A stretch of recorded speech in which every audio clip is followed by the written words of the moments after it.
So hey everybody, I'm Tanya Lynn Albrechtson Frable. I am the Director of Communications for the Center for Community Alternatives.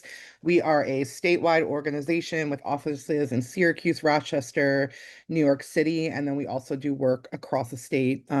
We do civil and human rights work to build power and support communities who are impacted by incarceration, criminalization, and community divestment. A little bit of frame of context for me. So this organization's been around for over 40 years and they never had a communications department, let alone a full-time communications staff. So I was their first one to ever come on board and sort of have been doing the work of, uh, as many people as you would imagine would be required in a communications department to make something like that happen, which I'm sure many of us here are familiar with, right? And so I have complicated feelings about AI, but because of the nature of sort of the excessive amount of Meeting, or what are things you looking for?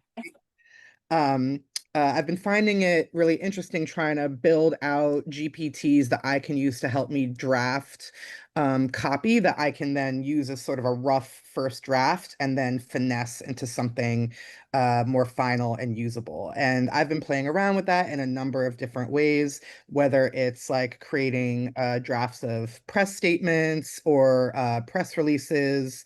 Um, Support letters for some of our members, op-eds, and even sort of creating copy for like social media brochures, one-pagers. So the way that I've been doing that is by training GPTs or starting to train GPTs.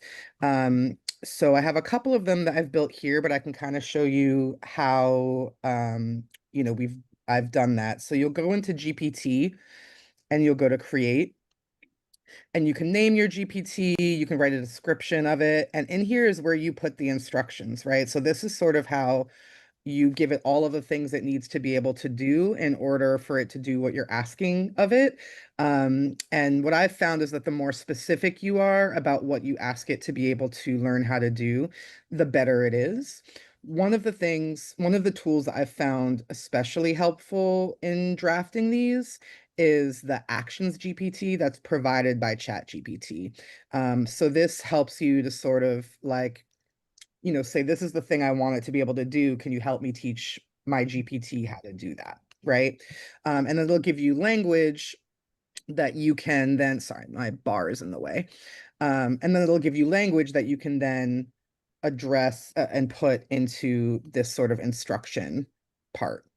Uh, what's super helpful here is uploading files, right? So in the uploading file section, and I'll show you the back end of some of my GPTs and how they work so that you sort of have a frame of reference of what this has looked like for me. So in the upload files section, I have like a 30+ page document that I've written for the organization that has all of the information that we need our staff to know in terms of when they're writing things to make sure that all of our language is trauma informed, people centered, um, and healing justice centered. So it includes, breakdowns of use this language, don't use this language. This is framing that we use. This is framing that we don't use. So, I'll upload that file to everything and then any other specific files related to what I'm asking the GPT to be able to do. So for example, if I'm specifically building a GPT around one of our campaigns, I will make sure that I'm uploading like all of the one pagers that have all of the language that sort of we already use to talk about that campaign and that work. Another way, just so that folks know this, another way that you can access that Actions GPT to help you get the language right for this instructions section is you can go down here into Add Actions and then hit Get Help from Actions GPT. That will take you right here as well.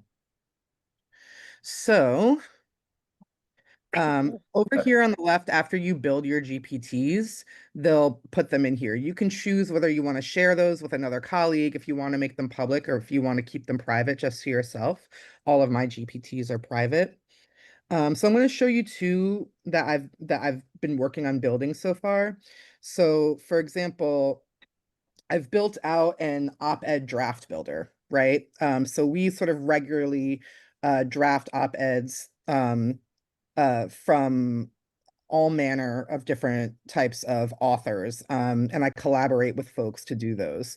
So in building this GPT, what I did was I wrote down detailed instructions, right? So I identified it that this is an expert op-ed writer and editor, the types of writing that it needs to do, what the campaign is related to. I broke down the structure of how an op-ed is written into the different kinds of structure, made sure that it was within the word count.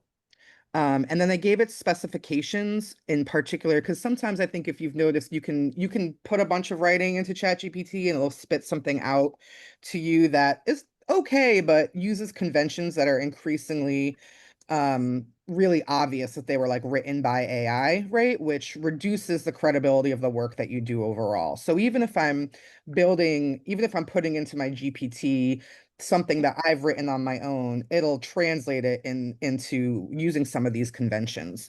So I've identified a number of different conventions that I want to make sure are not in that draft, right?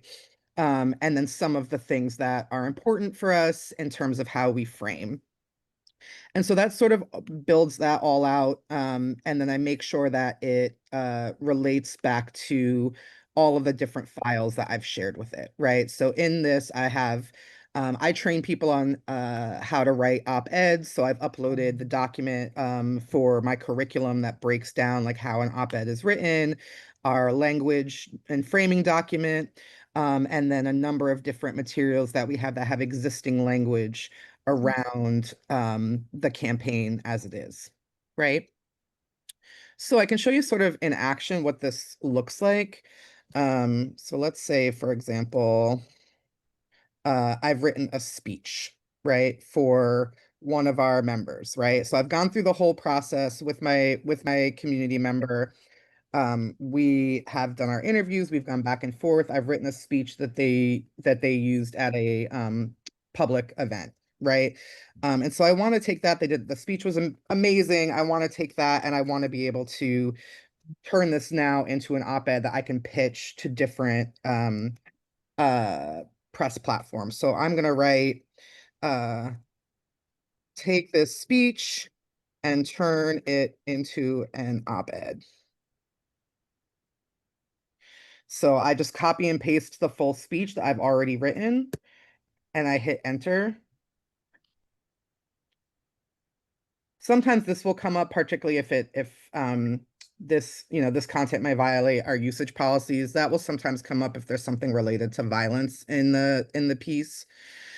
This is interesting because I've actually never had it take that long before. I just did this a few minutes ago.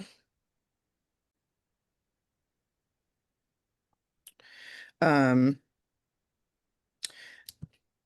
this is the same GPT, but this is with a different speech, right? So I did the same thing where I wrote, turn this speech into an op-ed. I copied and pasted the full speech, and then it flipped it for me into something that I can then take and utilize. So I'll copy and paste this into a Google Drive document, and then I will refine and correct so it's something that is actually useful. So that's one of the ways I've done that for like press in particular. Again, it's like you never take what comes out of there and send it directly to anyone. Like it's just the beginning of something that can help you start to sort of put things into place. And then I've started building out this public materials GPT as well.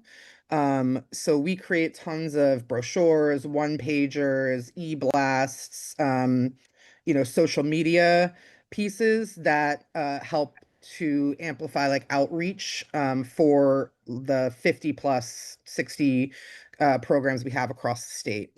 And so very similar to the op-ed, I went in and built out a very detailed set of instructions um, around what I wanted to be able to do, what I wanted it to be able to reference. I made sure that our mission statement was in there, making sure that there was a whole set of information around program and language consistency, and how I wanted like contact informations, set up a rule for contact information. And then this is pretty nascent. What I would do here is I would actually go in once this was fully built out, and I would make sure that I've got a PDF of the language of each of our individual programs that I've uploaded here into the files. Right now, there's just a few of them. But so I can then now take this and say, okay, write a carousel, write 3 to 5, write copy for 3 to 5 graphics for Instagram, inviting new participants to visit our wellness center, uh, for resources, right?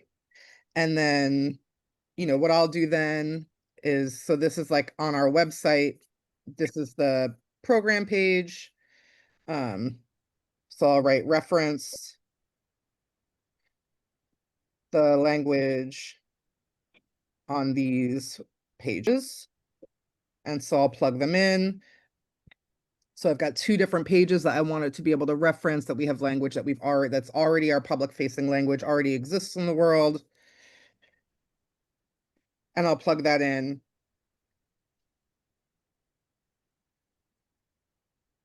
And it'll give me the beginning of some things that I can start to work from.